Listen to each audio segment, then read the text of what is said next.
In addition to this approach, a technique that works very well, and this is a technique that I helped do some research on way back when I was in graduate school, has to do with reframing how you see the speaking situation. Most of us, when we are up presenting, planned or spontaneous, we feel that we have to do it right. And we feel like we are performing. How many of you have ever acted, done singing or dancing? I'm not going to ask for performances now. Okay.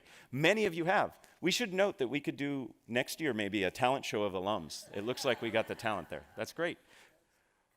So when you perform, you know that there's a right way and a wrong way to do it.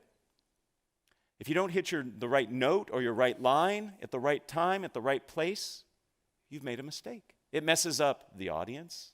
It messes up the people on stage.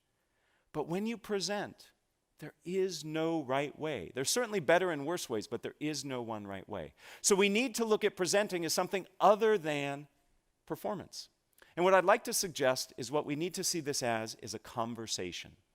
Right now, I'm having a conversation with 100+ people rather than saying I'm performing for you. But it's not enough just to say this is a conversation. I want to give you some concrete things you can do. First, start with questions. Questions by their very nature are dialogic. They're two-way. What was one of the very first things I did here for you? I had you count the number of F's and raise your hands. I asked you a question. That gets your audience involved. It makes it feel to me as the presenter as if we are in conversation. So use questions. They can be rhetorical. They can be polling. Perhaps I actually want to hear information from you. In fact, I use questions when I create an outline for my presentations. Rather than writing bullet points, I list questions that I'm going to answer.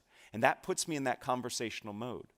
If you were to look at my notes for today's talk, you'll see it's just a series of questions. Right now, I'm answering the question, how do we manage our anxiety? Beyond questions,